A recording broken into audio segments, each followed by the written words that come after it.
Let go of the counter, Grandma. People like you don't leave here with $4,000 in cash. Sergeant Derek Hutchins didn't even bother to hide his mocking smile as he snatched Mrs. Marlene Peterson's ID from her trembling fingers, holding it in his gloves as if he were picking up something dirty. She should have kept her social security check and stayed quiet, he said, shoving her out of the Riverside Central Bank branch, while the other customers watched her in silence, some with pity, others with that same look of someone who thinks they've seen this scene before. Now you'll learn what happens when people like you pretend to have money. But Donna Marlene didn't answer. Her gaze pierced the glass door and fixed on the sidewalk, where a group of men in leather jackets and helmets in their hands were already turning towards the bank. Each step the policeman took seemed to echo louder, and he still hadn't realized he wasn't the only one watching her. Before we continue this story, please comment on which city or country you are watching from. And if you haven't subscribed yet, now is the time. This is just the first twist in a story that will surprise you. The morning sun warmed Mrs. Marlene Peterson's face as she stepped off the bus in front of the Riverside Central Bank branch. Her arthritis was starting to bother her again, turning each step with her cane into a small challenge.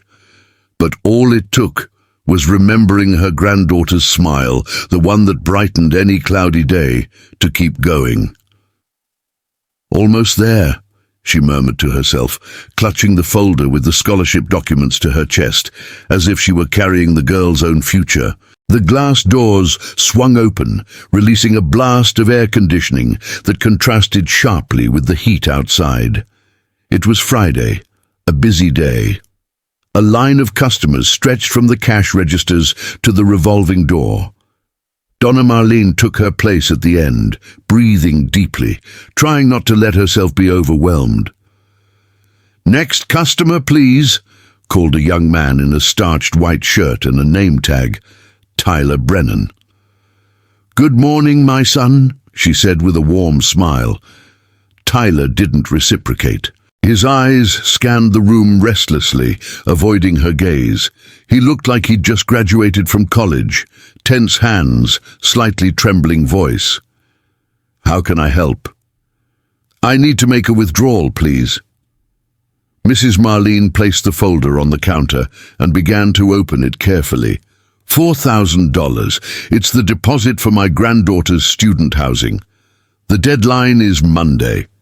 Tyler's eyebrows arched. "That's a considerable amount of cash." "Yes, I know. But the university only accepts cash or money orders. I've been saving this amount since she was born."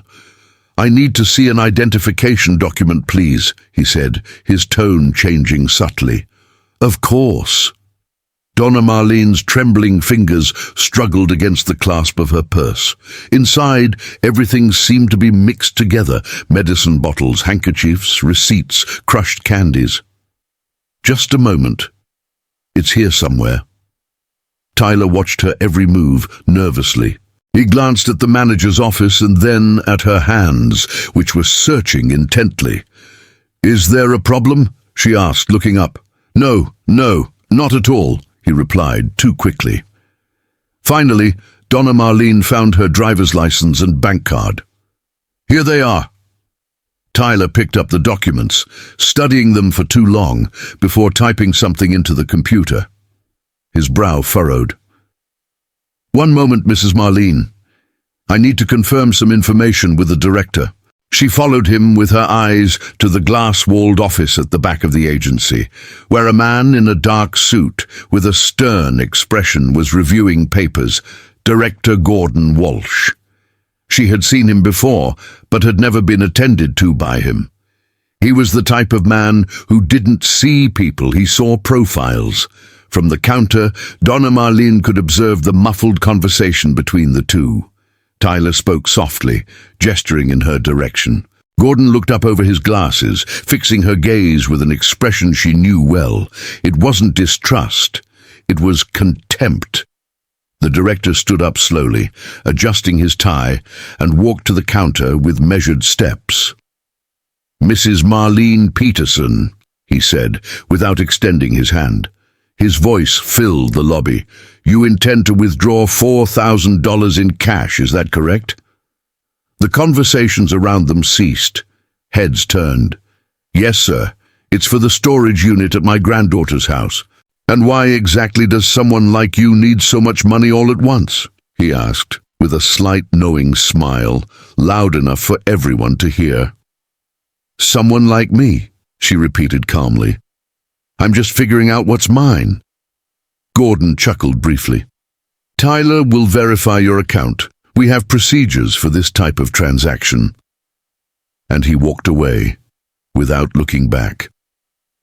Tyler returned to the counter, avoiding eye contact with the elderly woman. "I just need to do a few more checks, Mrs. Marlene. It won't take long." But instead of typing something, he turned around and disappeared down the back hallways, picking up his phone. Alone, Donna Marlene stood before the counter, clutching her briefcase tightly. The pain in his legs had disappeared. What remained now was another sensation, familiar, bitter, that of being invisible. 32 years serving meals at a public school, entire Sundays dedicated to church, sleepless nights helping her children and grandchildren. And now at 74, she was being treated like a criminal for trying to withdraw her own money. He looked around. Other customers were being served normally. But she knew what was at stake there was not just the money. It was the right to be treated with dignity. A young white couple laughed with the cashier as she deposited a check. An older white man, dressed in a suit and tie, was being led to the manager's office with a steaming cup of coffee in his hands. And there was Donna Marlene Peterson, standing there waiting, as she had so many other times in her life. From outside, through the large windows of the Riverside Central Bank branch, she noticed movement in the parking lot. 2 police department vehicles had just pulled up with their lights off, but positioned right in front of the main entrance. Donna Marlene's heart raced. No, it couldn't be because of her. But deep down, something told him that something was profoundly wrong. Director Gordon Walsh left his office, glancing quickly at the front door, a look that conveyed an almost visible satisfaction. Tyler Brennan, the customer service representative, remained in the back, pretending to be busy, but without touching the computer. Donna Marlene stood motionless, her fist, white with tension, clenched around her cane. She hadn't done anything wrong. The money was hers, saved with effort over the years. All the documentation was in order. His identity was valid. But none of that seemed to matter when the glass doors opened and the 2 police officers entered, their hands resting on their belts near their weapons. The bank fell silent. All eyes turned to Director Gordon Walsh, who made a discreet gesture in her direction, as if pointing out a problem that needed solving. Donna Marlene tried to take a deep breath. She wanted to speak, explain, show the documents, the letter from her granddaughter's university, everything. But my mouth was dry, and an old feeling, all too familiar, took hold of her body, the feeling that talking would only make things worse. The agency doors were still shaking when Sergeant Derek Hutchins walked in first, closely followed by Officer Vernon Caldwell. The first one had broad shoulders, a hard look, and the expression of someone who had grown accustomed to humiliating others before even listening. The second man followed 2 steps behind, tense, trying to imitate his superior's posture, but without the same coldness. "Which one?" murmured the sergeant, scanning the room with his eyes. Director Gordon Walsh raised his chin and discreetly pointed to Mrs. Marlene. "It's her, gentlemen." Donna Marlene's blood seemed to run cold. The sergeant approached, his jaw clenched, his cold blue eyes fixed on her. The officer looked away, visibly uncomfortable. "Madam," Hutchins began, loud enough for everyone to hear, "we received a report of suspicious activity. What exactly are you doing here today?" "I'm just making a withdrawal from my account, officer," Donna Marlene replied firmly. "A withdrawal of how much?" interrupted Hutchins, already a step closer. $4,000. It's for my granddaughter's student housing deposit. I have all the documentation here. She pointed to the folder on the counter. The sergeant didn't even look. 4,000 in cash, he repeated sarcastically. And where did someone like you get all that money? The insult hit her hard, but she didn't let it get to her. It's my money, sir. I saved it penny by penny. I worked 32 years at Lincoln Memorial Elementary School. Let me see that ID again, the sergeant demanded. Donna Marlene's hands trembled as she handed over the document. Hutchins snatched the wallet from his hands and held it up to his partner.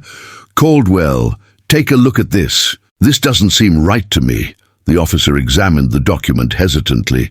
It might be false, he murmured, more out of obedience than conviction. It's certainly not fake, protested Donna Marlene, her voice choked with emotion but firm. I've been a customer of this bank for over 40 years. Everyone here knows me. Behind the counter, Director Gordon Walsh stood with his arms crossed, observing the scene with a slight smile. Tyler Brennan, the attendant, kept his eyes downcast, too afraid to say a word. If you check my account, you'll see that everything is fine, she insisted. We're taking care of that now, ma'am, the sergeant interrupted. The bank has reason to believe you're trying to pull off a scam. A scam, she repeated, her voice trembling. That's absurd. The money is mine. Some customers shifted uncomfortably, looking sometimes at the police officers, sometimes at the floor. Nobody said anything. Do you have any other documents? Asked Officer Caldwell in a slightly more human tone. Yes, I have my Social Security card here in my purse. Stop right there, shouted Sergeant Hutchins, reaching for his holster. Keep your hands where I can see them. The entire room froze. The sound of the air conditioner was the only noise. And outside, the roar of engines echoed. A group of motorcyclists in leather jackets had just parked next to the ATM, silently observing the scene through the glass. They had also come for her. But the sergeant didn't know that yet. Sergeant Derek Hutchins grabbed Mrs. Marlene Peterson's arm, the one not holding the cane, and brutally twisted it behind her back. A cry of pain escaped her lips as the bag fell to the floor, scattering tissues, medicine bottles, and a small silver rosary across the polished tiles of the agency. "You're hurting me," she gasped, trying to keep her balance. "Stop resisting," Hutchins growled, even though she hadn't moved an inch. With the coldness of someone who's been doing this for far too long, he pulled out a handcuff and fastened it to his wrist. The cold metal cut through the thin skin. The cane fell with a dry crack as he pulled his other arm back, twisting it so hard that she felt her shoulder burn. The bank fell into absolute silence.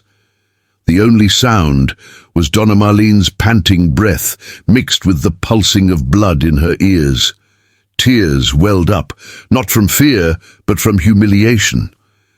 She had lived long enough to know what it was like to be treated as invisible. She had faced prejudice in schools, in lines, on the streets. She had served food for over 30 years, educated her children, raised her grandchildren, and now, at 74, she was handcuffed inside a bank for trying to withdraw her own money. "Ms. Marlene Peterson, you are under arrest for attempted bank fraud and resisting arrest," the sergeant announced loudly so that everyone could hear. "I couldn't resist. I didn't do anything wrong," she protested, her voice breaking. Officer Vernon Caldwell bent down, picking up his cane and briefcase, avoiding her gaze. "You're hurting me," Donna Marlene repeated, as the sergeant pulled her toward the exit. "We'll use your bag as evidence," he replied coldly, ignoring her request for the medication. Outside, the heat was almost unbearable. The sun beat down on the parking lot of the Riverside Central Bank branch, as if mocking the absurd scene unfolding. Hutchins pushed her toward the vehicle, gripping her arm tightly. That's when Donna Marlene saw something out of the corner of her eye. A group of gleaming motorcycles parked next to the ATM. The engines were still vibrating, and the men in leather watched in silence. She recognized one of them, Red Bear. The tall man with the red beard, who always waved to her on Friday mornings. Sometimes she would bring them leftover sweets from the Thursday night church group. Now he stared at her in astonishment, and in seconds the astonishment turned to indignation. Red Bear started walking. Behind him came Knuckles, Ace, and Blaze, the friends she saw from time to time, always wearing heavy jackets and gentle smiles. But now the smiles had disappeared. "Please," murmured Donna Marlene, her voice breaking. "All of this is a mistake." "Save that for the judge," Hutchins interrupted, shoving her again. Her big toe got caught in a crack in the asphalt, and she tripped. The sergeant pulled her roughly upwards, eliciting a cry of pain from her that echoed across the courtyard, and that scream changed everything. Red Bear stopped midway, its enormous body motionless for a moment. Then it moved forward. Each step felt like it weighed a ton. Behind him, the other motorcyclists lined up, forming a silent barrier between the police car and Donna Marlene. The sergeant turned around, still holding her arm. Red Bear's gaze pierced him, steady, intense, impossible to intimidate. He said nothing. He didn't need to. His presence, nearly 2 meters tall, tattoos, worn vest, and flaming red beard, spoke for itself. The others stayed behind him, arms crossed, motorcycles gleaming in the sun. The roar of the engines began to grow louder, deep and continuous, like a warning. "Get out of the way," Hutchins ordered, trying to regain control. "That's a matter for the police." Red Bear didn't move. He stood still, helmet in hand, his voice calm and sharp. "Excuse me, officer, could you explain why you are arresting Mrs. Marlene?" The sergeant raised his chin in surprise. His hand instinctively reached for the gun, but stopped. The parking lot was packed. At least 8 motorcyclists, black jackets with colorful patches, serious faces, and stares fixed on him. "This is a matter for the police," Hutchins repeated louder. But Donna Marlene noticed what few there had. For the first time, her voice was trembling. Officer Vernon Caldwell shifted nervously beside his partner, his eyes darting back and forth between the motorcyclists and the handcuffed woman. But instead of retreating, the group of motorcyclists took a step forward, all together, as if a single body moved them. They didn't touch anyone. They didn't say a single threatening word. They barely settled on the ground, their eyes fixed on Sergeant Derek Hutchins.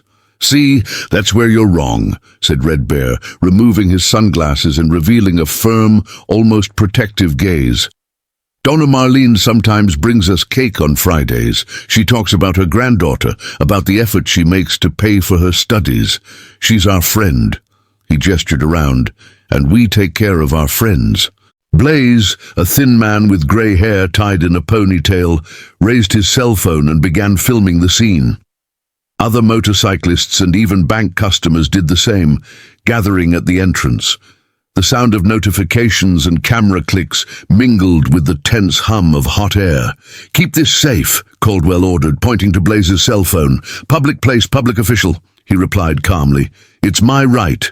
Donna Marlene was still motionless between the police officer and the patrol car door, her wrists burning under the metal of the handcuffs.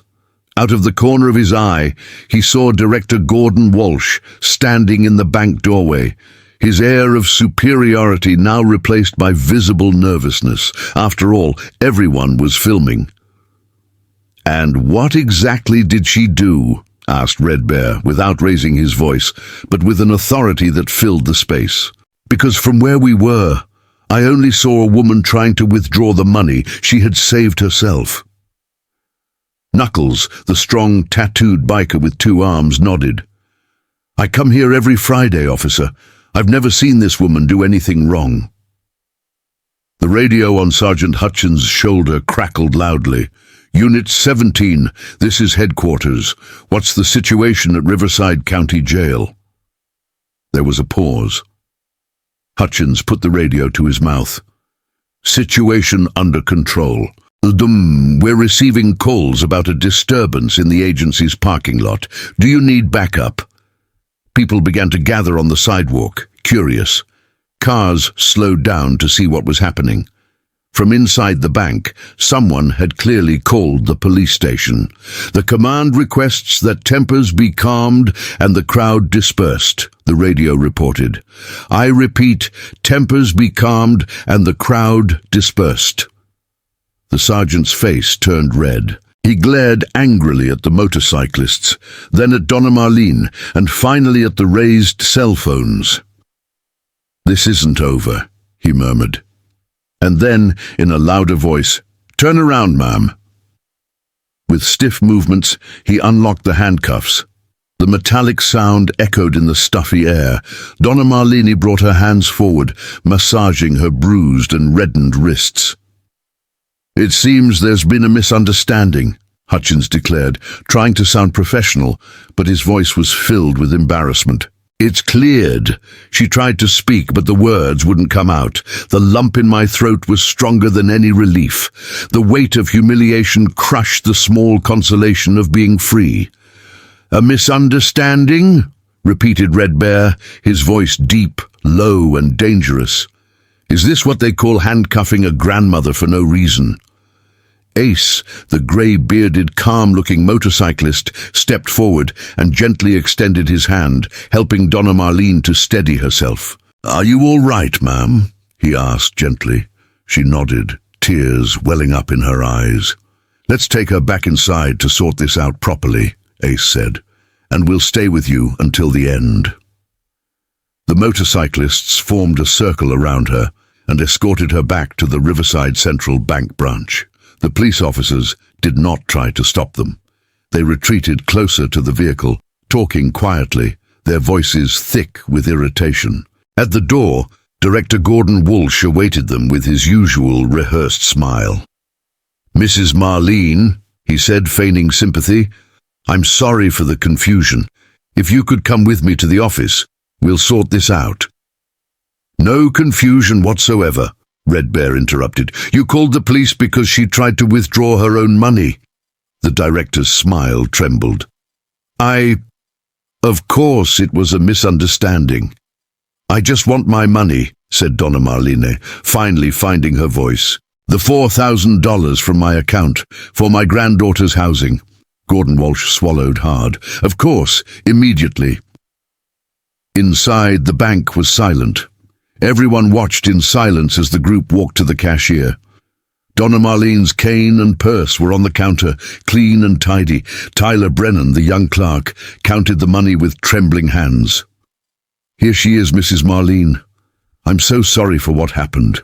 She picked up the bills, carefully folded them and placed them at the bottom of her bag. His hands were still trembling, from anger, from relief, from exhaustion.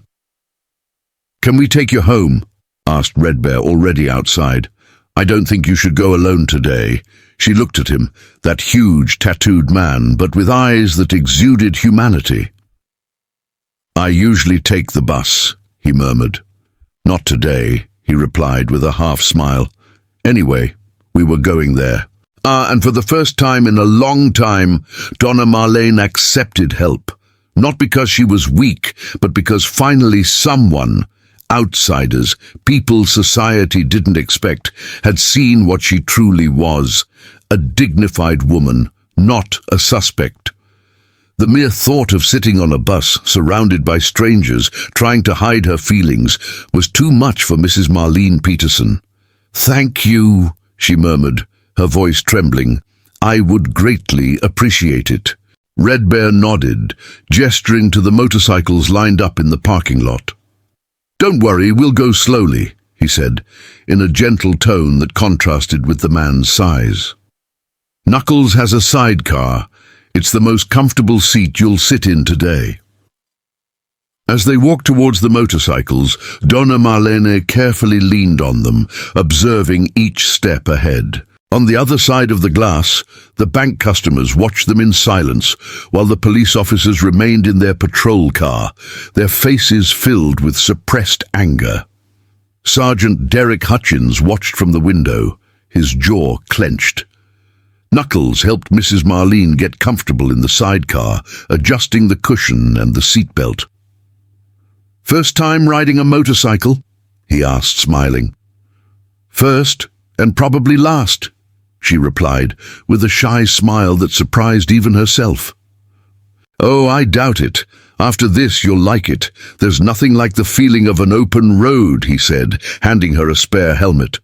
As the engines roared, Donna Marlene looked one last time at the bank and at the police officers, who now seemed small and powerless inside the patrol car. The sound of the motorcycles echoed like a protest. And, for a brief moment, she felt something she hadn't felt in a long time. Safety. The motorcycles left the parking lot in formation, taking her away from the place where they had humiliated her. Behind them, the police car remained stationary, motionless, silent, unable to follow them without exposing itself to the crowd filming everything with their cell phones raised. Donna Marlene's small two-story house on Magnolia Street was exactly as she had left it, the yellow curtains swaying in the window, the wooden swing creaking on the porch, and the old garden gnome grinning with its chipped enamel. But everything seemed different now, as if that peaceful home had witnessed something impossible to erase. The roar of the motorcycles shattered the peace of the street. The neighbors peered through the curtains, surprised by the unlikely scene.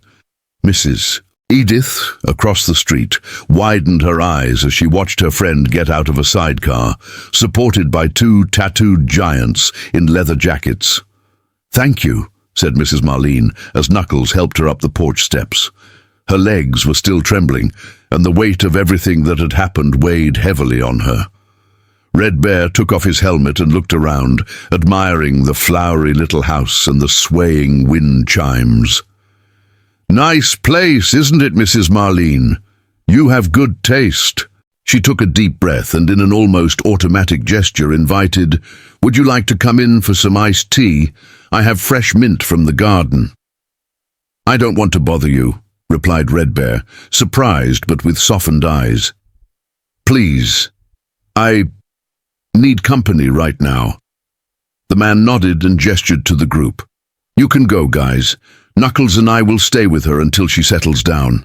The other motorcyclists waved respectfully and drove off, the roar of their engines gradually fading down the street. Inside the house, the air was fresh, scented with herbs and soap. Donna Marlene filled 3 glasses with ice, but her hands were shaking so much that some ice cubes fell to the floor.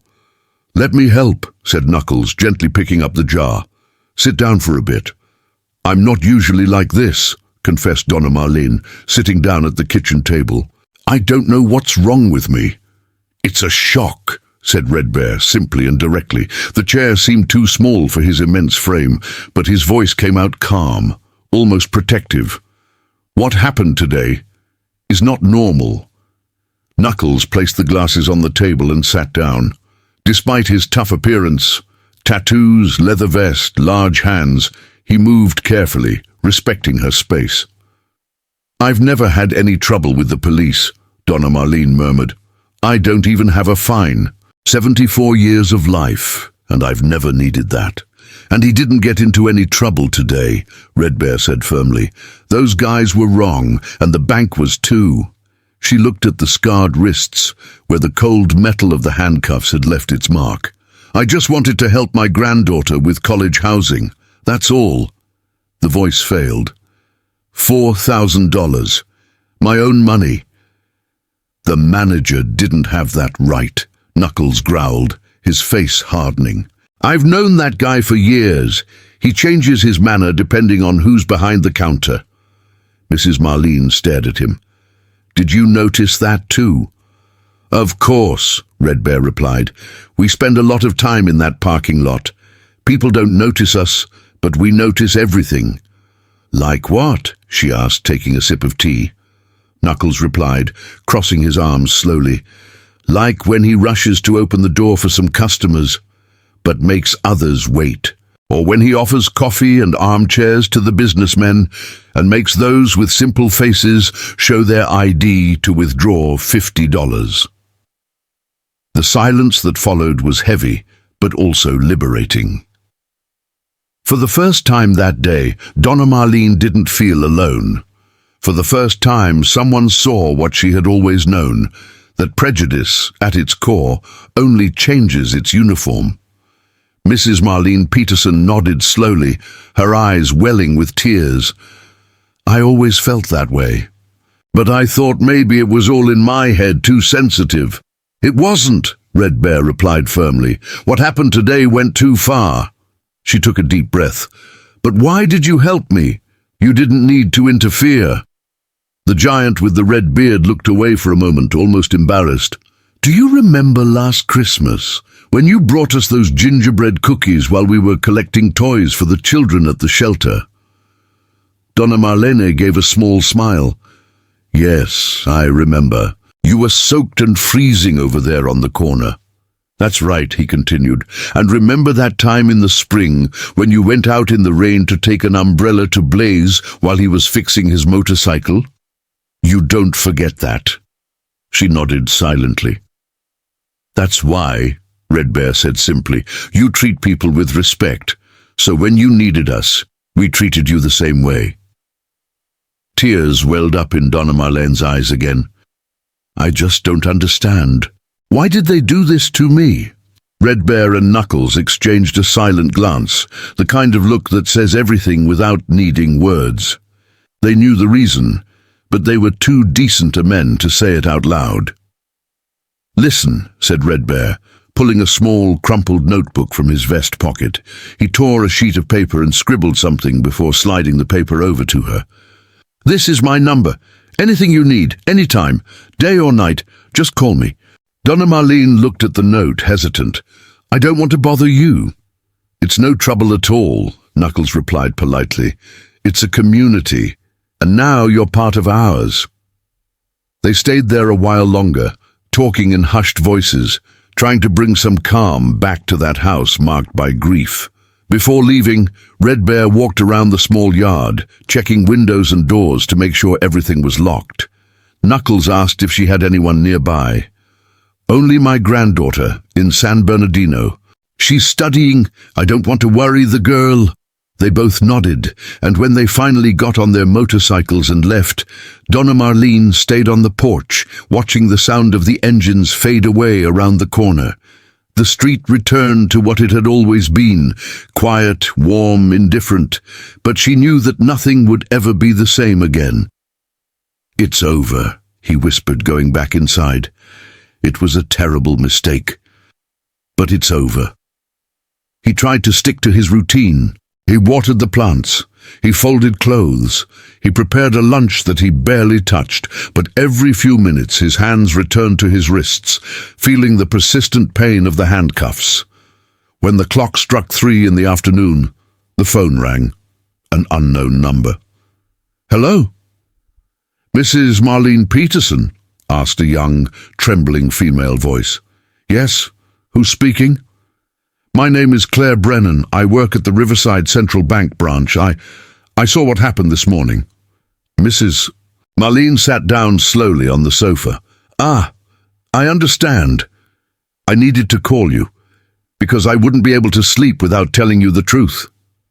The old woman pressed the phone to her ear. The truth about what, my daughter?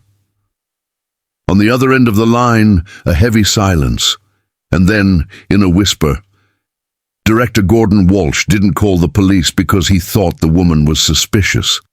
He did it because he didn't want her withdrawing so much money. Donna Marlene's heart raced. What's that? After you left, he started laughing. He told Tyler he was giving you a lesson, that it was to serve as an example for people like you. The young woman's voice wavered. He said that the lady was probably taking the money to some shelter, but that in the end he knew it was all a story, that it was for drugs. Donna Marlene finished, her voice breaking. On the other end, silence. Then a whisper. I'm sorry, Mrs. Marlene. That wasn't right. None of that was right. No, my daughter, she replied softly. It wasn't. I could get fired for telling you this, Claire continued, her voice trembling. But my grandmother taught me that we shouldn't stay silent in the face of injustice. Donna Marlene closed her eyes. She raised you very well, Claire, very well. The call ended, and silence returned to fill the house. The afternoon sun streamed through the curtains, casting long shadows across the room. Suddenly, everything seemed too quiet, the air too heavy. Donna Marlene went to the kitchen table and sat down. He looked at his own hands. The bruises on his wrists had darkened, cold, purple spots that seemed to throb with the memory. "So it wasn't a mistake," he whispered. The words sounded heavy, definitive. It wasn't a misunderstanding, nor was it excessive zeal, nor was it a system error. She swallowed hard. It was because I am who I am. Outside, a dog barked. A gate slammed shut. Life went on. But inside that simple house on Magnolia Street, a 74-year-old woman finally understood the truth. It wasn't money they had tried to take from her. It was her dignity. The tears that Mrs. Marlene Peterson had been holding back for so long finally flowed, slow, silent, marking her tired face as she sat alone at the kitchen table. He tried to pull himself together by doing what he always did when the world seemed to be falling apart. He followed his routine ritual. She chopped vegetables, stirred the broth over the fire, and toasted a slice of bread, but the flavor had disappeared. With each stir of the pot, the memory of Claire Brennan's call returned, like an unsettling echo in my mind. "Lord, give me strength," she murmured, her voice weak, looking at the ceiling. It was the same prayer that had accompanied her since her youth. She raised the spoon to her lips, and the metallic sound outside made her freeze. A dry thud, like metal against asphalt. She turned slowly, her heart racing. He put down the spoon and went to the window, pushing aside a corner of the curtain.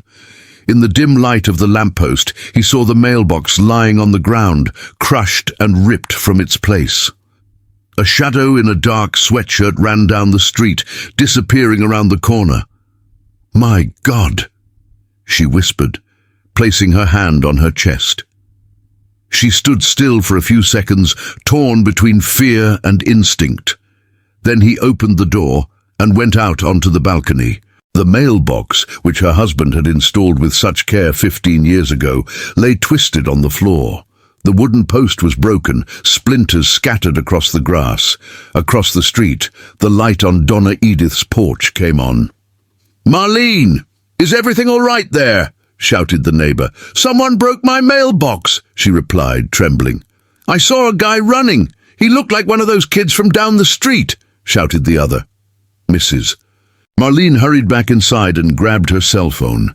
With trembling fingers, he dialed the police headquarters. "Riverside Police Department, good evening." "Hi, miss.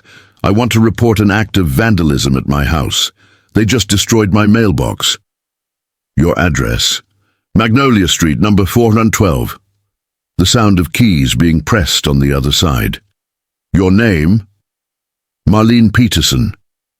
Silence. And then an impatient tone. "We can register the incident, ma'am, but these cases are usually the work of kids. There's not much we can do." "But I saw who it was. He just ran around the corner." "We are short-staffed tonight, ma'am. I can send someone tomorrow afternoon if you'd like." The disdain in the attendant's voice hurt more than the fright itself. "Okay, it can be tomorrow." It turned off slowly. The soup was now cold. He ate without tasting anything, staring blankly into space. Could it really be the work of teenagers? Or could this just be the beginning of something worse? The coincidence seemed too cruel. Hours after the humiliation at the bank, now this. He washed the dishes mechanically and sat in the living room with a book he couldn't read. At each traffic light that crossed the street, she peeked through the curtains. Shortly after 8 o'clock, the sound of slow tires made her look again. A vehicle, passing slowly, the headlights sweeping across its facade. Even from a distance, she recognized the driver, Sergeant Derek Hutchins. The car was moving slowly, his face illuminated by the dashboard light. She wasn't looking ahead. She was looking at her house. Donna Marlene's heart raced. She turned off the lamp and hid behind the curtain, watching through the crack. The vehicle went to the end of the street, turned around, and drove past again. This time, even slower. "This isn't right," she murmured to herself. "This is absolutely not right." He locked the doors and windows, checked everything twice, and forced himself to go to bed early.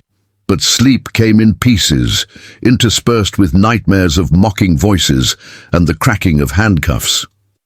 A dry noise woke her up. Donna Marlene opened her eyes, sitting up in bed with her heart pounding. The clock showed 9:30 at night. Another crack, and the unmistakable sound of breaking glass. She ran to the window and saw a car speeding down the street without headlights, only the red taillights disappearing around the bend. The lights didn't turn on. He walked slowly to the door, opening it just enough to look in. The smell came first, strong, sour, nauseating. Eggs. Her balcony was covered in broken gems and shells. The walls were stained. The doormat was soaked. At least half a dozen had been thrown. He closed the door slowly and leaned against it, his chest heaving. Calling the police again wouldn't help. She already knew the answer. She sat in the dark room and stayed there until dawn, awake, each gust of wind sounding like a threat. When the sun finally pierced through the curtains, Donna Marlene opened the front door. The damage was worse than he had imagined. The gate was dirty, the ground sticky, the lamppost still broken. And in the middle of the sidewalk, the remains of the husband's mailbox, now unrecognizable. She stood there under the cold morning light, her eyes brimming with tears and her heart heavy. That house, which had always been synonymous with peace, now seemed invaded by something invisible. It wasn't fear anymore. It was a warning. The egg began to dry out, forming a yellowish crust all over the balcony. And that's when Mrs. Marlene Peterson saw something she hadn't noticed in the darkness of the previous night.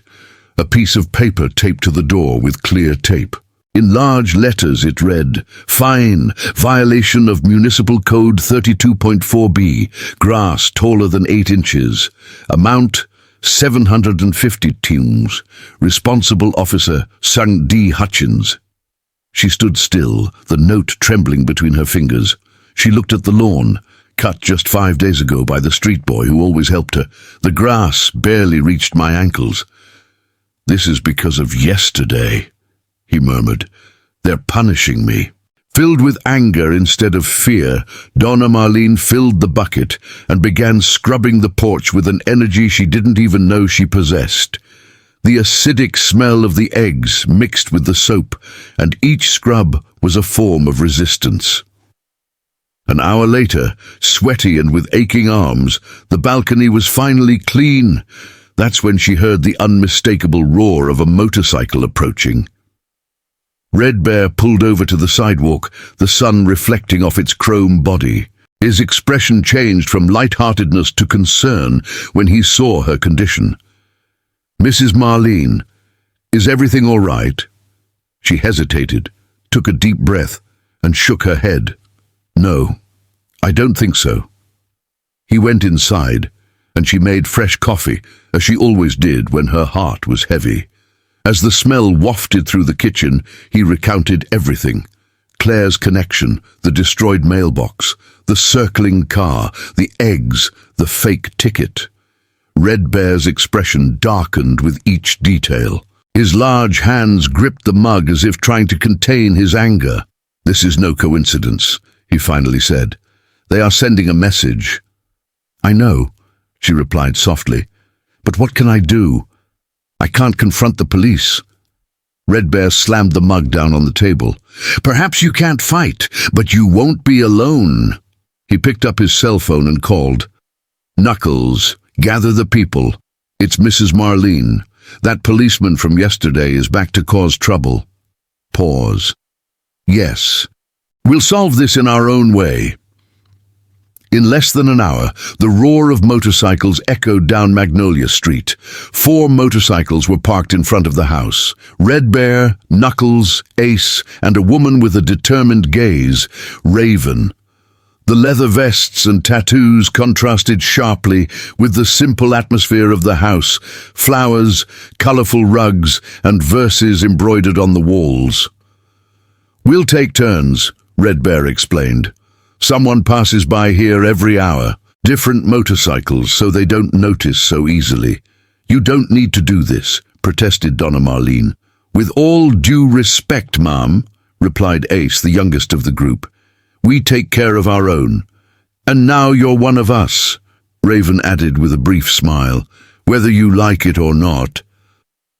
During the day, Donna Marlene watched the motorcycles passing by at regular intervals from her window. The neighbours noticed too. Curtains moved discreetly, and whispers crossed the street. "Mrs. Edith even called, worried. "Marlene, is everything all right? What's with all these motorcycles in front of your house?" "Everything's fine, Edith. They're friends. They're helping me." As evening fell, the house already looked like a different place. The motorcyclists had repaired the mailbox by buying a new wooden post. Ace mowed the lawn, even though he didn't need to. When the sun set, Red Bear returned on his motorcycle for the night watch. He positioned himself at the end of the street, under the shade of an old oak tree, the engine purring softly. From the window, Donna Marlene could see his silhouette, motionless, attentive, like a guardian. The tears returned, but now they were tears of gratitude. For the first time since the humiliation at the bank, she felt safe. On Monday morning, golden light flooded the kitchen. Donna Marlene drank tea, her hands still aching, trying to calm the whirlwind of memories. The sound of the mailbox made her stand up. Bills, pamphlets, and an envelope with the letterhead of the Riverside Central Banking Agency. Her stomach tightened. She opened the envelope, her hands trembling. "Dear Mrs. Marlene Peterson," she read aloud, "we are informing you that your account has been temporarily blocked for review due to suspicious activity." The world seemed to spin. "No, no, no, no." The phone rang. She answered, her heart racing. "Mrs. Marlene, it's Red Bear. I just called to see if you're feeling well today." She closed her eyes. "No, my son, I'm not, and I think the worst is yet to come." Mrs. Marlene Peterson's voice cracked as she tried to explain the situation over the phone. "They froze my account, Red Bear. I won't be able to support my granddaughter this month." On the other end of the line, silence, and then a short, cold, determined answer. "We'll be there in 20 minutes. 20 minutes later, the sound of motorcycles broke the silence of Magnolia Street. 4 chrome-plated machines stopped in front of the house. Red Bear got off first, followed by Knuckles, Ace, and Blaze. "Let me see that letter," said Red Bear, his voice soft but his gaze tense. Donna Marlene handed him the paper. He read it once, then again. The jaw muscles contracted. "That's absurd. They're punishing you." "Ace," he called. The tall man with the grey beard nodded. "You need to go there and sort this out." I don't know if I can face that place again," confessed Donna Marlene, her gaze lost. Knuckles crossed his arms. "You're not going alone, Donna Marlene. Never again." 40 minutes later, an unlikely scene unfolded in front of the Riverside Central Bank branch. Donna Marlene, in a lilac skirt and blazer, the same outfit she wore to church on Sundays, walked with her head held high. Behind her, Red Bear, Knuckles, Ace, and Blaze followed in close formation. 4 leather jackets, heavy boots, and unwavering gazes. Director Gordon Walsh appeared in the glass doorway, his face flushed, his tie slightly crooked. "Mrs. Marlene, you may come in, but your companions need to wait outside." Red Bear took a step forward. "We are her security detail." The director stiffened. "This is a professional environment. We have rules." "Everything is fine," said Donna Marlene, touching Red Bear's arm with a calm gesture. "Wait here where I can see you." The motorcyclists exchanged silent glances, then nodded. "We'll be here, watching through the windows," said Red Bear, loud enough for the director to hear. Every movement, every word, Blaze finished with a half-smile. The bank was almost empty. The few customers who were still there glanced at them, some with pity, others with curiosity. Mrs. Marlene felt eyes following her all the way to Director Gordon Walsh's desk. He adjusted his jacket, forcing a smile. "Well, Ms. Marlene, your account has been blocked for security reasons. We noticed unusual activity." "The only unusual thing," she replied firmly, "was that I was arrested for trying to withdraw my own money." His smile faltered. "It was unfortunate, but our fraud detection system is automated. I, personally, can't do anything about it." "And how long will that take?" she asked. "It's hard to say. It could be a matter of days or weeks." Through the window, Donna Marlene could see the 4 motorcyclists standing motionless outside. Their presence made her breathe more steadily. On the other side of the room, Claire Brennan, the young cashier, tried to appear busy, but her attentive eyes followed the scene. "I want to speak to someone else," said Donna Marlene. "There is no one else. I am the director of this agency. Then I will speak with your regional supervisor." His tone hardened. "Sit down, Mrs. Marlene. Making a scene won't solve anything." "I'm not making a scene. I'm demanding what is mine." Outside, Red Bear straightened up, alert. You could see through the windows that the conversation was getting tense. "If you've finished wasting my time, Mr. Walsh," said a soft voice behind them. It was Claire, holding a phone.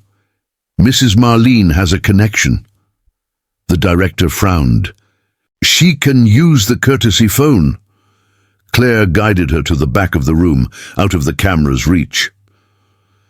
"There's no connection at all," he murmured softly. "I just needed to tell you." "Tell me what?" whispered Donna Marlene, alarmed. "It was Director Walsh himself who blocked her account. He logged into the system this morning and manually placed a fraud alert. Then he laughed about it with Tyler. He said he was teaching the lady a lesson." "A lesson?" Donna Marlene repeated, her voice choked with emotion. "Yes, I said that people like you need to learn to respect the system." The young woman's eyes gleamed with indignation. "I could lose my job for telling you this, but I couldn't stay silent." Donna Marlene held her hand. "Thank you, my daughter. Your grandmother must have raised you very well." When she returned to the table, Donna Marlene's expression had changed. There was no more fear, just an implacable serenity.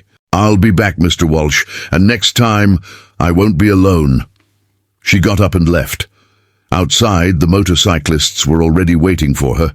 She told everything, word for word, their faces darkened. "This is institutional persecution," Ace said. "Pure harassment," Knuckles concluded. They escorted her to the motorcycles, and that's when a police car turned the corner, stopping in front of the bank. Sergeant Derek Hutchins descended, the sun reflecting off his badge. Red Bear stared at him from afar, his gaze icy. "Let's go," he murmured. "Today is not the day to mess with that kind of snake." The procession reformed, setting off silently down the avenue. But at the next traffic light, Knuckles noticed something in his rearview mirror, the same car right behind them, keeping a distance. When the motorcycles parted ways, Donna Marlene continued on with Red Bear. And in the reflection of the side mirror, she could still see the police car, persistent, its low beams, the eyes of fear following her. The vehicle continued following Knuckles, getting closer and closer. The red and blue lights started flashing in the rearview mirror. He sighed, pulled the motorcycle over, and kept both hands clearly visible on the handlebars. Sergeant Derek Hutchins approached slowly, his hand resting on his holster. "Document and qualification." "What's the reason for the approach, officer?" Knuckles asked calmly. "Broken taillight?" The sergeant's smile was thin, fake. Knuckles knew the flashlight was perfect. He had checked everything the day before. Even so, he handed over the documents without arguing. The police officer took as much time as he wanted, filling out the ticket. Then he leaned dangerously close. "Stay out of Riverside's affairs," he muttered, his breath hot.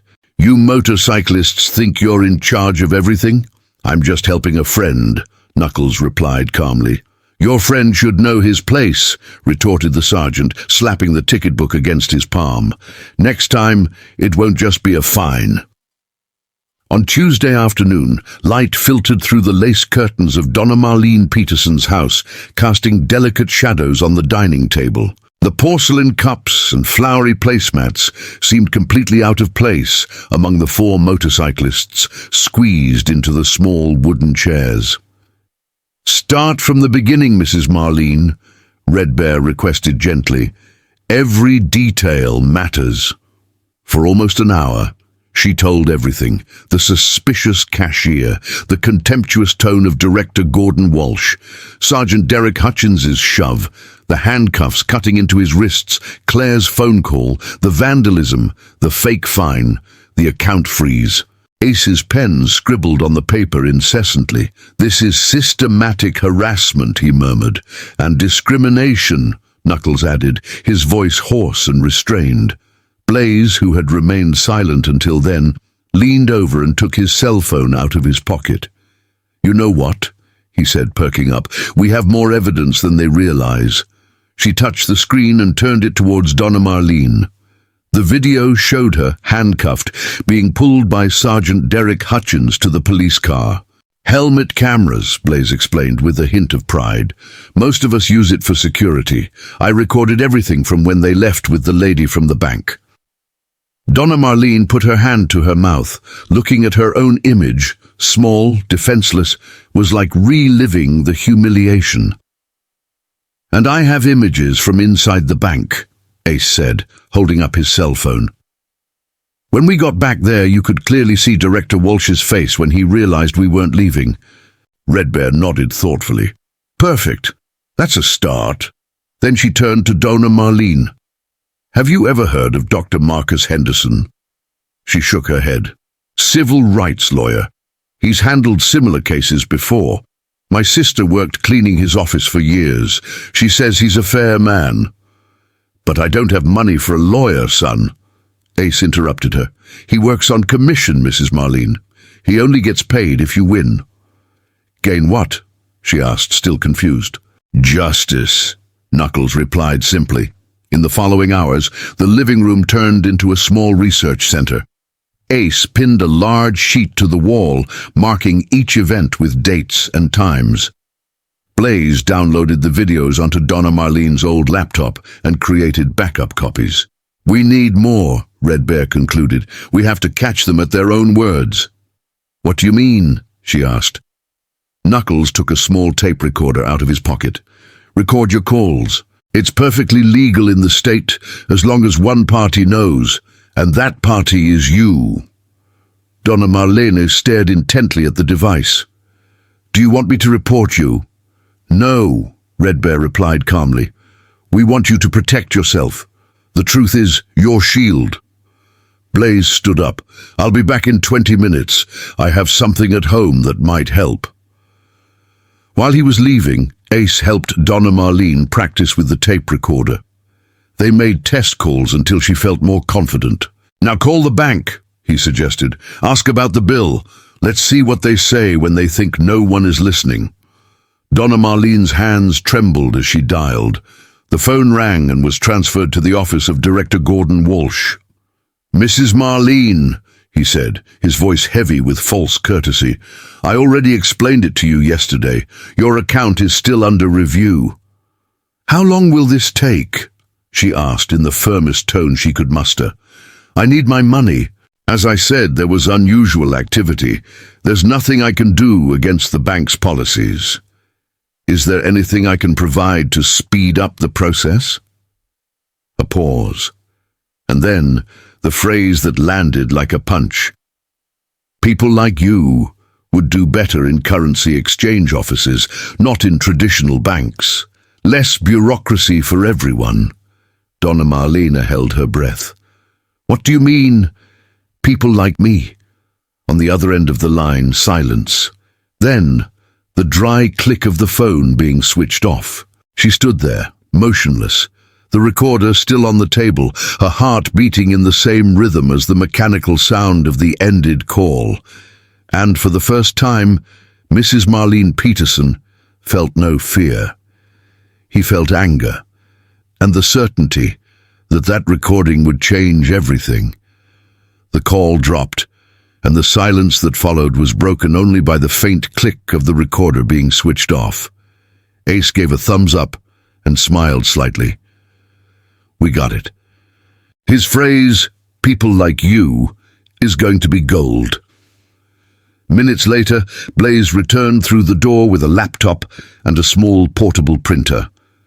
Let's record everything while it's fresh in our memory. Throughout the afternoon, Donna Marlene Peterson's house was transformed into an improvised headquarters of justice. Between the sound of the keyboard and the hum of the printer, the evidence piled up on the living room table. Statements, photos, recordings, and handwritten notes. Mrs.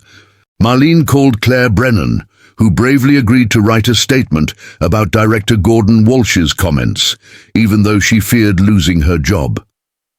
Blaze offered to arrange a discreet meeting for the signing. As the sun began to set, the table was covered in evidence.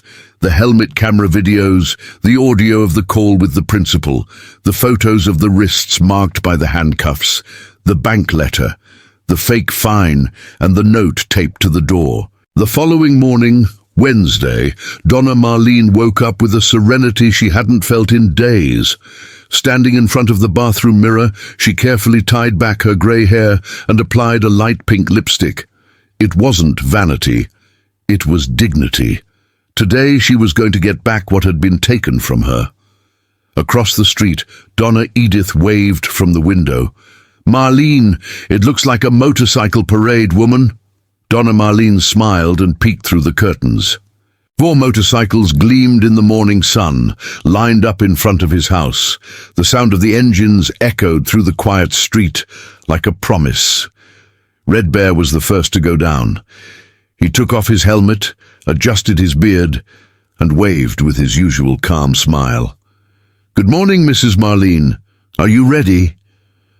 "More ready than ever," she replied, clutching the folder of documents tightly to her chest.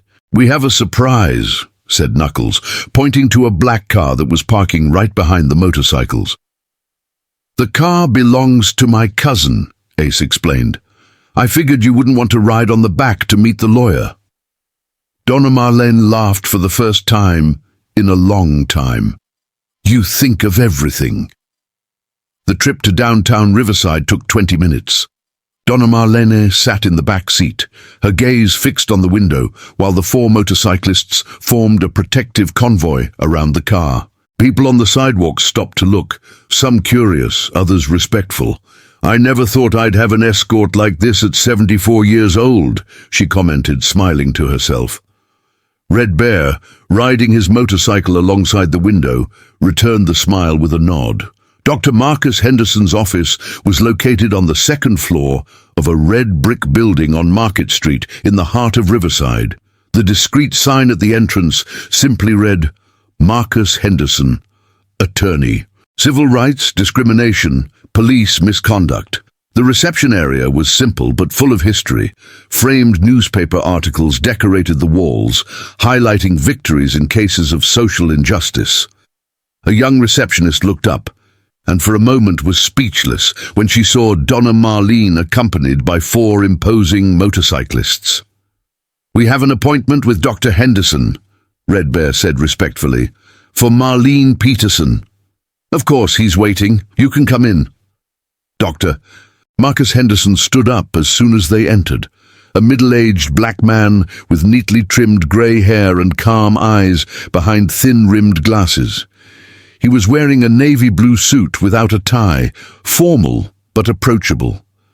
"Mrs. Marlene Peterson," he said, squeezing her hands between his own. "Red Bear told me a bit about the case. I'm so sorry for what you went through." Her voice was firm, yet gentle. the kind of voice that made other people's pain seem truly heard. He led her to an armchair and made a friendly gesture to the motorcyclists. "Gentlemen, thank you for bringing her. Please make yourselves comfortable if she wishes you to stay." "They'll stay," Donna Marlene replied without hesitation. "They are the reason I am standing today." The lawyer nodded respectfully. "So let's begin. I want to hear everything, in your own words." For the third time, Donna Marlene told the story, but this time her voice didn't tremble. She spoke calmly and precisely. Every detail, the director's contemptuous look, the policeman's violence, the account being blocked, the nights of fear, Claire's courage, the recording, the evidence. Dr. Henderson listened silently, taking quick notes, but without taking his eyes off her. When she finished, he pointed to the folder. "Can I see?" Mrs. Marlene nodded and handed him the documents. The lawyer flipped through each page, his expression growing more serious with each new piece of evidence. When Blaze plugged in the flash drive containing the video from the helmet cameras, the office fell silent. On screen, Donna Marlene appeared to be handcuffed. Small, fragile, but proud. The sound of her breathing, the police officer's authoritarian tone, the look of humiliation, it was all recorded. "Pause the video," asked Dr. Henderson, taking off his glasses and massaging the bridge of his nose. "My God!" He paused, weighing each word before continuing. "Ms. Marlene, this is one of the clearest cases of abuse of authority and discrimination I have ever seen." He looked at her with quiet conviction. "And I promise, we'll go all the way." Dr. Marcus Henderson rested his elbows on the table and stared at Mrs. Marlene Peterson with a serious expression. The excessive use of force is undeniable, and the recordings of the calls with Director Gordon Walsh are even more damning. He shook his head slowly. "Mrs. Marlene, you have grounds for several lawsuits." She blinked, surprised. "What exactly does that mean?" The lawyer started counting on his fingers. "Unjust imprisonment, abuse of authority, financial discrimination, violence against an elderly woman, retaliation, and above all, violation of civil rights." Red Bear leaned forward, his expression tense. "Tell her about the money." Dr. Henderson nodded. "I work on a contingency fee basis. This means you only pay if we win the case or reach a settlement. I keep a portion of the compensation." Donna Marlene straightened her posture. "I don't care about money, Doctor." "Neither do I, madam," he replied with a half-smile. "But it's a matter of responsibility, of making these people accountable for their actions. What happened to you cannot happen to anyone else." Silence hung in the air for a moment. "Would I have to testify?" asked Donna Marlene, her voice wavering. "Perhaps," the lawyer admitted, "but with the evidence we have, the images, the recordings, the testimonies, it's quite likely that the bank and the police will prefer a settlement before the case goes to trial." Ms. Marlene looked at Red Bear and then at the other three, Knuckles, Ace, and Blaze.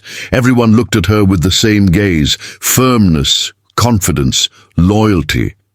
The fear that had once dominated his heart was beginning to give way to something new. Courage. "What's the first step?" she asked. Dr. Henderson offered a restrained but genuine smile. "First, you sign my power of attorney." He turned a document around on the table and explained each clause patiently. "Afterwards, we will file formal complaints with the Riverside County Courthouse, the Police Internal Affairs Department, and the Banking Ethics Commission. I will handle the rest personally." Donna Marlene listened attentively, asked a few questions, and when everything was clear, she picked up her pen. The tip of the pen glided across the paper with solemn calm. His signature was firm, definitive. "Today," said the lawyer, standing up, "we begin to fight back." The next 3 hours were intense. They proceeded to the Riverside County Courthouse, an old light-colored marble building in the center of town.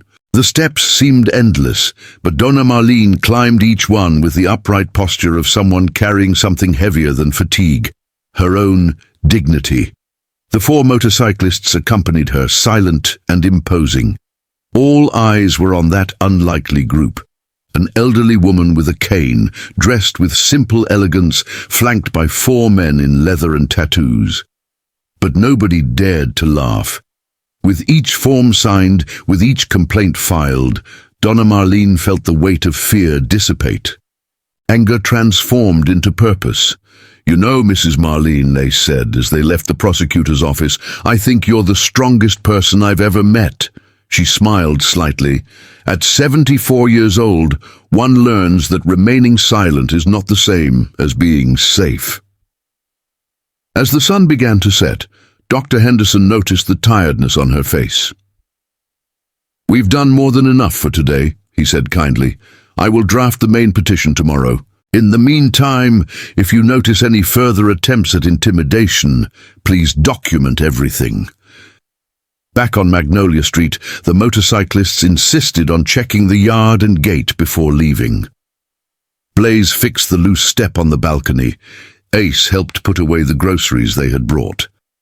"We'll keep passing through here," Red Bear promised, "at different times.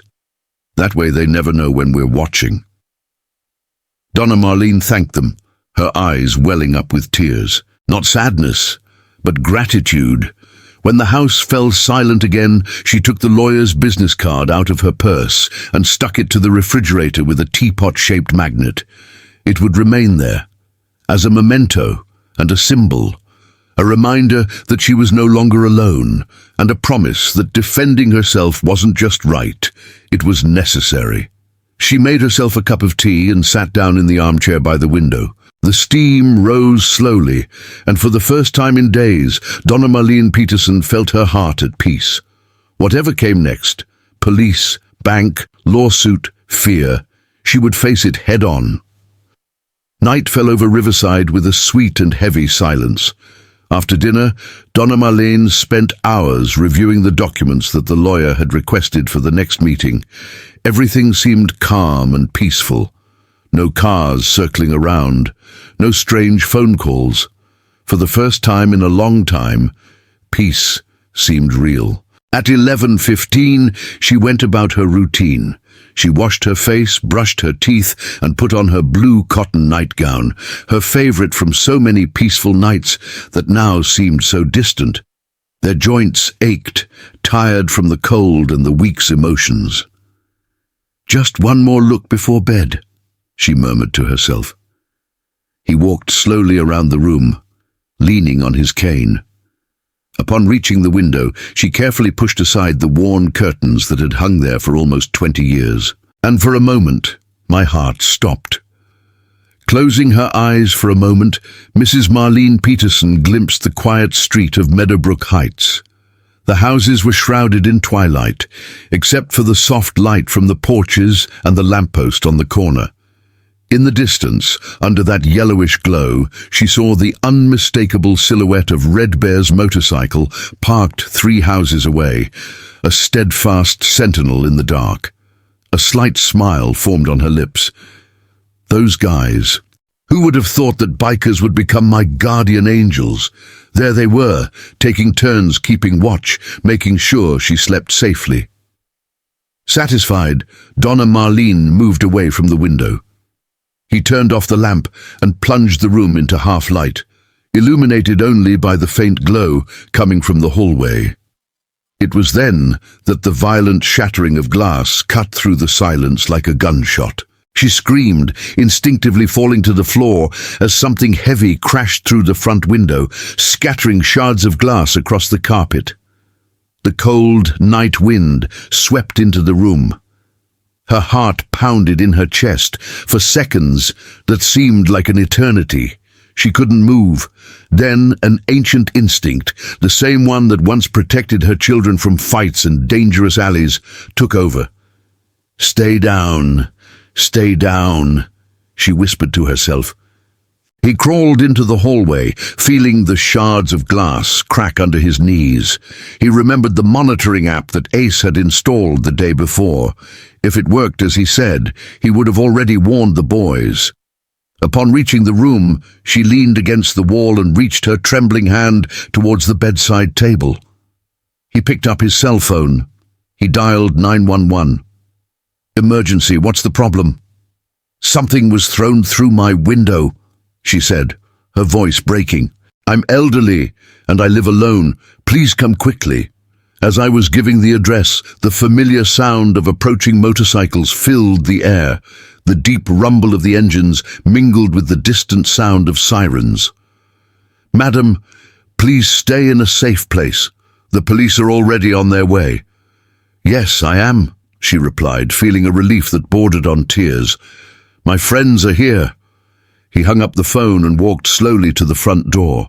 Through the peephole, he saw Red Bear's determined face, illuminated by the red lights of the motorcycle. "Mrs. Marlene, it's me, Red Bear, and the boys. Are you all right in there?" "I'll open it right away," he replied, unlocking it with still trembling hands. As soon as the door opened, Red Bear entered, followed by Knuckles and Blaze.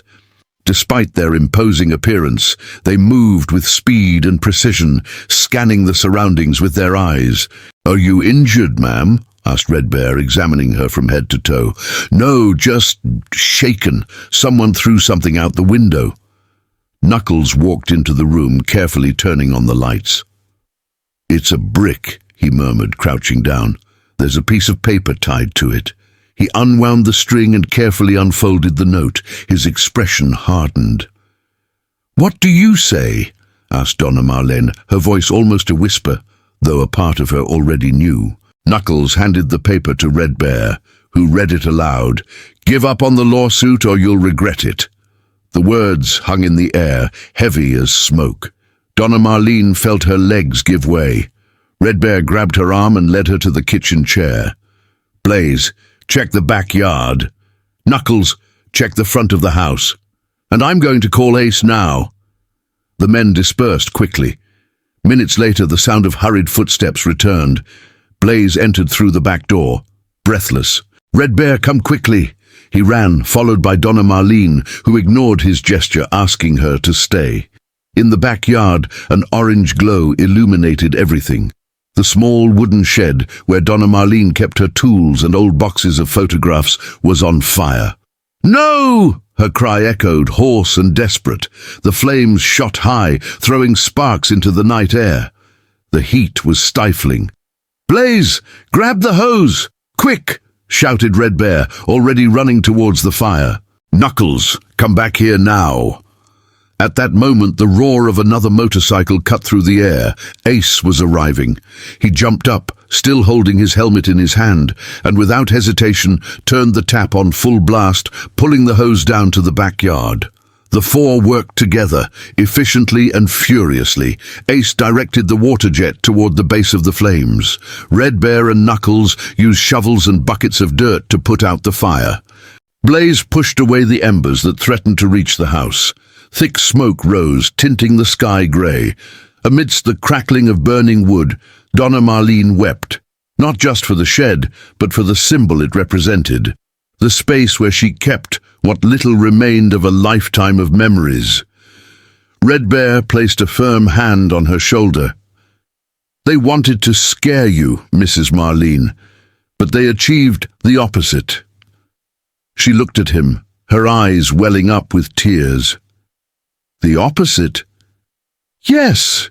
Now we're the ones who aren't going to stop." And for the first time, amidst the smoke and ashes, Donna Marlene Peterson believed. They weren't just bikers. They were his family now. Blaze positioned himself between the shed and the house, using a wet blanket to extinguish the sparks that were getting too close.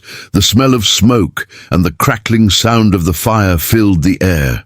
On the back porch, Donna Marlene Peterson stood paralyzed, her body trembling, her gaze fixed on the scene before her. The small shed burned as if her entire past was being consumed. Inside were her late husband's fishing equipment, drawings by her grandchildren when they were children, boxes of letters and photo albums that she had cherished. Each crack of the burning board sounded like a memory shattering. In the distance, the sound of sirens grew louder, an urgent chorus that tore through the silence of the night. The four motorcyclists fought the flames with fierce determination. The water hissed as it touched the fire. The steam spiraled upwards into the sky, illuminating the shadows like ghosts dancing in the smoke. Little by little, the orange glow faded, replaced by smouldering ruins and the bitter smell of burnt wood. The warehouse was destroyed, just a black skeleton against the sky. But at least the house had been saved. Donna Marlene fell to her knees on the steps of the veranda. After so many days of trying to be strong, trying to resist, something inside her finally broke. The tears came, hot and silent. "Why?" she sobbed. "Why are they doing this to me?" Red Bear knelt beside her and put his broad arm around her shoulders in a gesture of unexpected tenderness. "Because they are cowards, Donna Marlene," he said, his voice hoarse, "because you made them feel afraid. They think that by intimidating you, they will silence you." Flashing lights began to illuminate the street. Police cars, firefighters, neighbors leaving their homes in bathrobes and slippers. Knuckles ran to the gate to speak with the police officers, while Ace and Blaze continued to control the remaining embers. "I can't take it anymore," Donna Marlene murmured, her voice breaking. "I just wanted to live in peace." Red Bear held her chin firmly and looked into her teary eyes. "You are not alone, and now you will never be again." The following hours were a blur of movement. The police took photos, collected the burnt brick with the note, and recorded statements. The firefighters confirmed that the fire was completely extinguished. The neighbors watched from the sidewalk, whispering amongst themselves, torn between curiosity and compassion.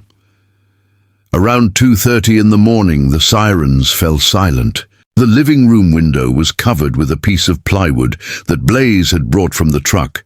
The shed, or what was left of it, was smoking under the pale light of the streetlights. Donna Marlene was wrapped in a blanket on the sofa, too exhausted to go to her room. His eyes burned, his head throbbed, but through the makeshift curtain, she could still see the silhouette of Red Bear, sitting on his motorcycle under the lamppost, motionless like a guardian. Knuckles stood guard at the back door, while Ace and Blaze silently patrolled the yard.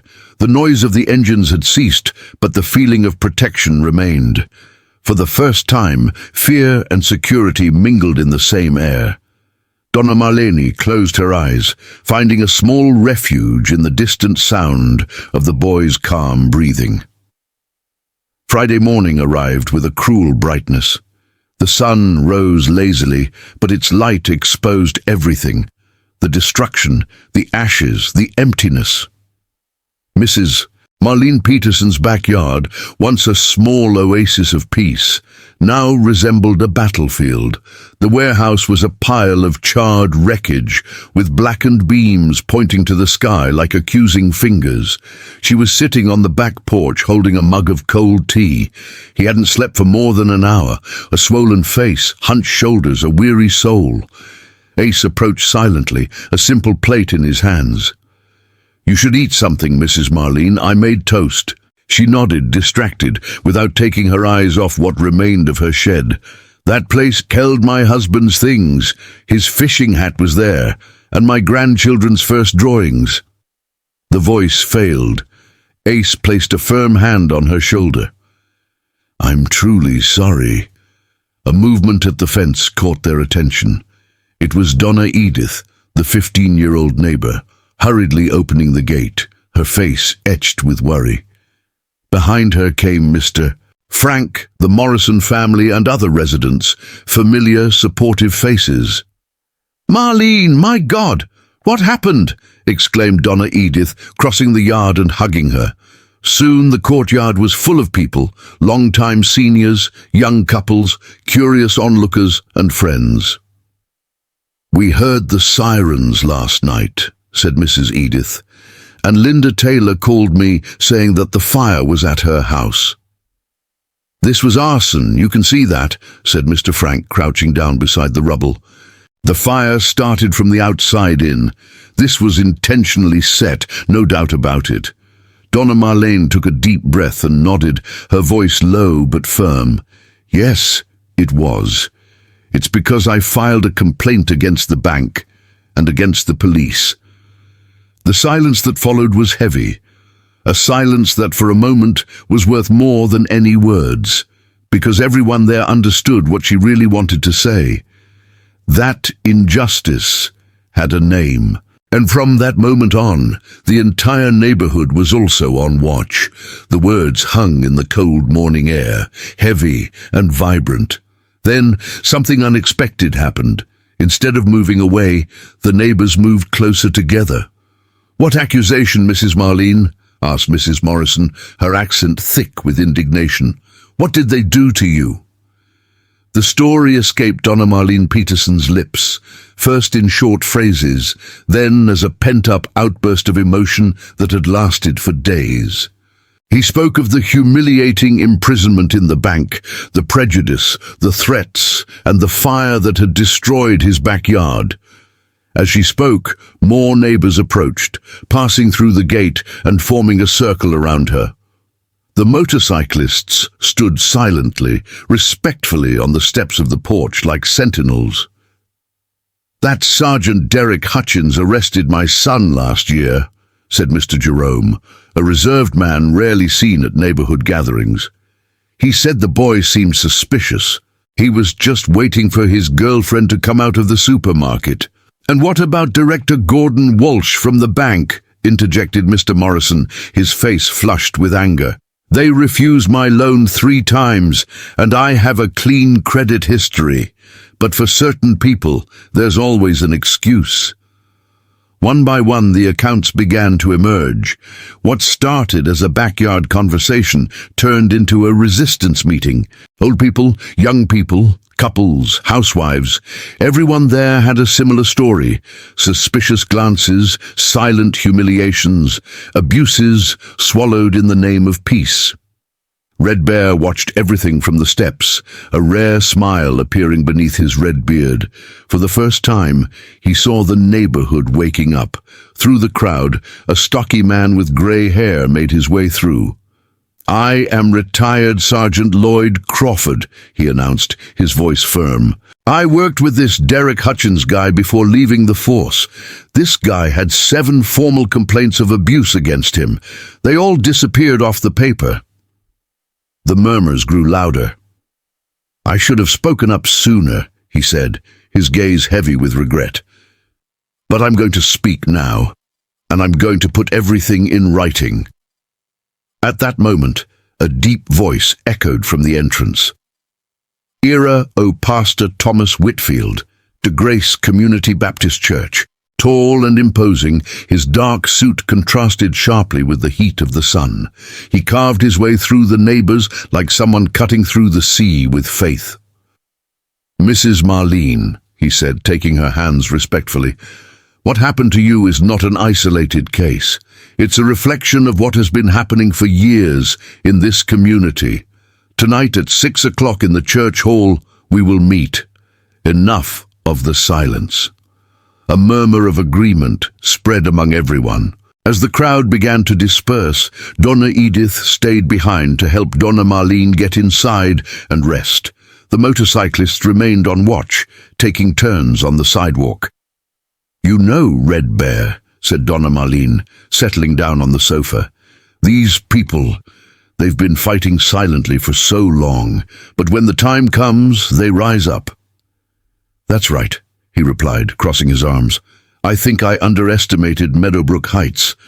That night, the community hall at Grace Community Baptist Church was packed. The sound of conversations echoed under the high ceiling as families arrived with children, the elderly and neighbors who never saw each other outside the walls. All the seats were occupied, and there were still people standing in the aisles. Mrs. Marlene sat in the front row next to Dr. Marcus Henderson, who had arrived early with a briefcase full of documents and notes. Right behind them, the motorcyclists entered. Their leather vests and tattoos drew attention, but Pastor Thomas Whitfield greeted them with a firm smile. These men protected one of ours. They are welcome here." The respectful silence that followed was broken by a spontaneous round of applause. The pastor went up to the pulpit. "Brothers and sisters," he began, his voice echoing through the microphone, "we're gathered here today because one of us was wronged. But as we already know, Donna Marlene's pain is the pain of many here." He invited her to speak. With her cane in hand and her heart racing, Donna Marlene Peterson stood up. Each step felt arduous, and at the same time necessary. When he began to speak, the words came out firmly, full of truth. He recounted everything: the humiliation at the bank, the handcuffs, the fire, the fear. As he spoke, heads turned, eyes met, and a silent chorus of empathy filled the room. When it was over, others stood up. A young man recounted being followed inside a store by the same police officer. An elderly woman reported that Gordon Walsh had questioned the origin of her retirement money. A teenager said he was stopped in the street and forcibly searched. The testimonies multiplied for more than an hour. Dr. Henderson wrote each one down attentively, without interrupting. There was anger, there was pain, but above all, there was unity. When the last neighbor finished speaking, the lawyer stood up. "What we have here are not just isolated stories," he said. "We have a pattern, a system that for years has chosen who deserves dignity and who deserves humiliation. But now that changes." He looked at the audience. "I need volunteers. Anyone willing to give formal statements, please come. Every voice counts, and together we can force a state investigation." Dozens of hands went up. The lawyer's assistant began writing down names as hope filled the air. "It won't be easy," warned Dr. Henderson, "but power cannot withstand truth when it comes from many." At the back of the church, Red Bear stood up. Its shadow covered part of the wall illuminated by the stained glass window. When he spoke, his voice was deep and firm, the kind of voice that made people listen before responding. "They tried to intimidate a woman who was alone," he said. "But now they've discovered she has an entire neighborhood after her." The hall erupted in applause, and that night, under the simple roof of the church, a revolt turned into a movement, and the name Donna Marlene Peterson ceased to be that of a victim and became that of a symbol of courage and justice. "The Road Angels will provide protection to anyone who feels unsafe after giving testimony," announced Red Bear, his voice echoing through the hall of Grace Community Baptist Church. "No one else will lay a hand on this community." A murmur of approval and encouragement echoed through the hall. Pastor Thomas Whitfield called Mrs. Marlene forward again. She walked slowly to the altar where, for decades, she had sung in the choir and served communion bread to generations of worshippers. The glow of the candles reflected in the stained glass windows, and she felt every gaze directed at her. Neighbors, friends, strangers, and now unlikely allies. Before them lay a true portrait of the real America.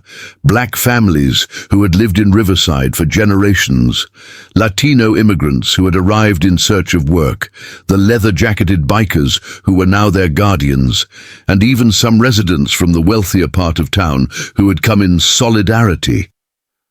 "I was afraid," said Donna Marlene, her voice trembling but firm. "When they put those handcuffs on me, I felt small. When they burned my backyard, I wanted to give up." She straightened her shoulders. "But I am not small. We are not small. Together we are great. We are strong." A chorus of amens filled the temple, reverberating off the walls and in people's hearts. The pastor took her hand and raised her up before the congregation. "Who is beside her?" she asked, her voice trembling with emotion. The whole church stood up at the same time, hundreds of hands raised, determined faces, tears held back. For the first time since the beginning of her nightmare, Mrs. Marlene Peterson felt the weight dissolve from her shoulders. The community that had lived in silence for so long had found its voice and its courage. The following morning, The Saturday sun streamed through the newly repaired window of Donna Marlene's house, casting golden streaks across the dining table. The glassmaker had arrived early, and now her room had been transformed into a battleground of truth. Dr. Marcus Henderson spread folders and documents across the table, his jacket hanging on the back of a chair. 3 laptops were working tirelessly. Notebooks, printed statements, and recordings were piled up in organized stacks. Donna Marlene watched silently from her armchair, a cup of tea cooling beside her, while movement pulsed around her. Right on time at 8 o'clock, the motorcyclists arrived.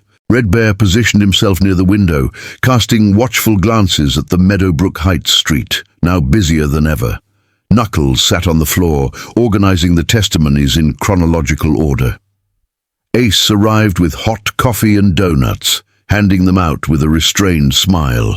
Blaze turned on his laptop and opened the video files, ready to transfer the material. "The timing is crucial," explained Dr. Henderson, pointing to the calendar pinned to the wall. "On Monday morning we will officially file a civil rights violation lawsuit against the bank and the Riverside Police Department. We have until the end of the weekend to get everything in order." Donna Marlene nodded, her expression serene, but her eyes shining with strength. "What do you need from me today, Doctor?" "Your official statement, recorded and authenticated," he replied, indicating a small camera mounted on a tripod. "I want every detail, from the moment you entered that bank until now." Blaze approached with the laptop. "The images from the helmet camera are ready. The definition is cinematic." He turned the screen towards the lawyer, who raised his eyebrows. "My God, perfect angle. It shows everything. The use of force, her reaction, the crowd filming." Meanwhile, the back door opened with a familiar click. Mrs. Edith entered, holding a tray of sandwiches. "I brought something for you to eat. No justice can be done on an empty stomach." He placed the tray on the counter and, without ceremony, began to serve coffee. "And you, Marlene, need to eat properly. You're as white as a sheet." The group laughed lightly, breaking the tense atmosphere for a moment. The lawyer's assistant, Rebecca, was organizing wires and lights in the corner of the room. Within minutes, the simple home environment was transformed into a small, makeshift studio. "When you're ready, Donna Marlene, we'll start recording," Rebecca said in a gentle voice. Donna Marlene smoothed her flowered dress, took a deep breath, and replied calmly, "I'm ready now." Silence filled the house. Red Bear crossed his arms and watched from the window. Ace turned off the radio. Knuckles and Blaze stood motionless. Dr. Henderson adjusted the microphone and sat down in front of her. "Please state your full name and address so that it can be included in the minutes, Mrs." Marlene Peterson looked directly at the camera, the serene gaze of someone who had survived shame, violence, and fear, and replied firmly, "My name is Marlene Peterson, and I live in Meadowbrook Heights, Riverside, and this is my truth." The click of the camera echoed in the room. A small sound, but one that marked the beginning of a just war. The Monday sun rose over Riverside with an almost symbolic brightness, as if even the sky had decided to watch. At the gate of Mrs.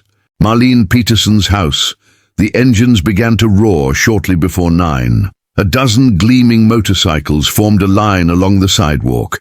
Men and women in leather jackets, with embroidered crests of wings and wheels, waited in silence. Behind them were cars belonging to neighbors, local journalists, and curious onlookers who had heard about the woman who confronted the bank and the police.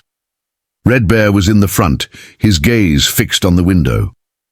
When Donna Marlene left, leaning on her cane and dressed in the same lilac blazer she had worn to the church hearing, a murmur of respect ran through the street. She seemed small, but her presence was immense.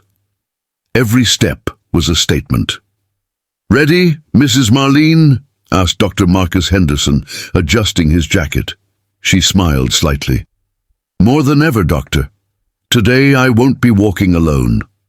The train slowly departed toward the Riverside County Courthouse. The sound of the engines mingled with the supportive honking of horns and applause coming from the sidewalks. Residents came to their windows, waving and filming with their cell phones.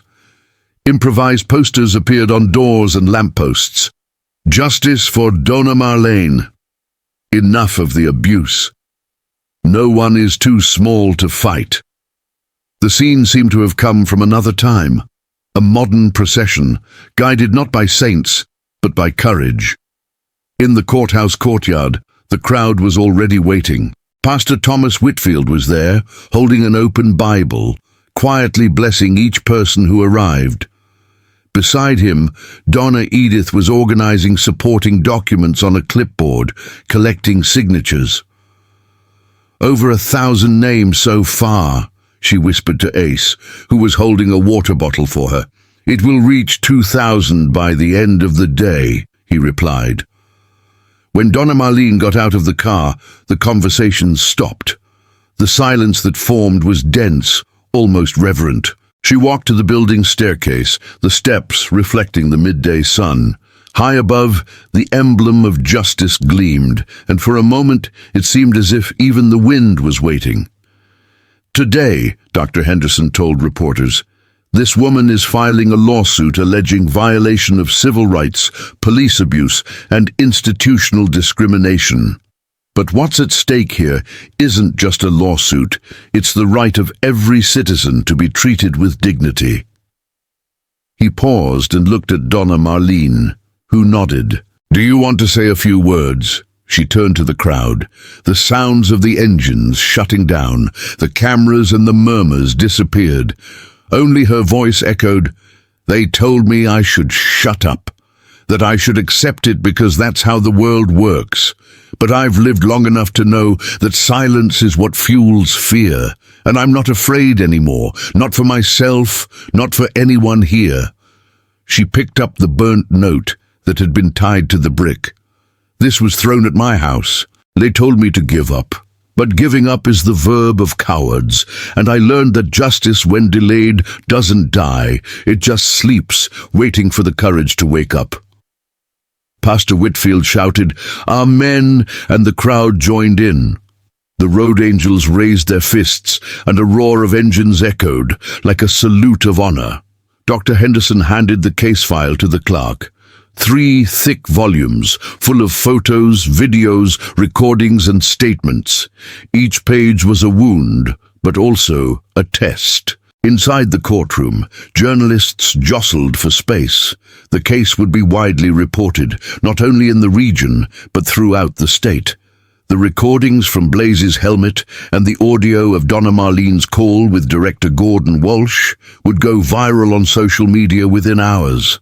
Within days, the name Marlene Peterson would become synonymous with resistance. That night, the Meadowbrook Heights neighborhood seemed like a different place. The streetlights were brighter, the gates more open, and the neighbors chatted on the sidewalks. The road angels' motorcycles patrolled slowly, not out of fear, but out of compassionate vigilance. Mrs. Marlene was on the veranda, having tea with Mrs. Edith. The smell of freshly baked cake mingled with the distant sound of engines. The wind carried the tranquility of a struggle that, even though far from over, no longer seemed impossible. "They say I'm brave," commented Donna Marlene, looking up at the sky. "But courage is just a nice name they give when you have no other choice." Red Bear parked in front of the house, taking off his helmet. "How are you doing, my warrior?" She smiled. "Tired, but at peace. I think that's how victory begins." He nodded. "They messed with the wrong person, Donna Marlene, and now they'll have to learn that respect is more important than fear." 2 weeks later, the case was in the headlines. Derek Hutchins, the police officer, had been temporarily suspended. The Central Banking Corporation had initiated an internal audit, and the public prosecutor's office had opened an inquiry to investigate the conduct of the police department. But more than that, something had changed in people. The neighborhood organized a community advocacy group. The pastor opened a free civil rights course at the church. Motorcyclists began providing voluntary escorts for elderly people going to banks or hospitals. The news spread. From Phoenix to Seattle, people began writing letters, sending flowers, emails, and videos. Some said, "I was also humiliated in a bank. My father went through this. Thank you for not remaining silent." On a quiet afternoon, Donna Marlene received a special letter. It was Claire's turn, the young bank teller. "Mrs. Marlene, I was fired, but I don't regret it. I saw you being treated as if you weren't human, and I needed to do what was right. Today, I'm in another place, and what I learned from you will stay with me forever. Thank you for teaching me that telling the truth isn't insubordination, it's justice." Donna Marlene carefully folded the letter, placed it on the table and gazed at the sunset. Outside, golden rays of sunlight filtered through the leaves of the trees, softly illuminating the veranda. She took a deep breath and murmured to herself, "They tried to erase me, but unintentionally they ignited something much bigger." The distant sound of the motorcycles echoed again, steady and constant. And as the sky over Riverside turned orange and violet, Mrs. Marlene Peterson finally understood that her story was no longer just hers. It belonged to all those who were once silenced, and who now, because of a 74-year-old woman and a courageous neighborhood, have learned to raise their voices. Before we wrap up this chapter, tell us where you're watching from. Your city, your neighborhood, your country. We want to know how far this story has reached. Take this opportunity to like, share this video, and subscribe to the channel. Here, each story is a reminder that the truth can be ignored for a time, but never silenced.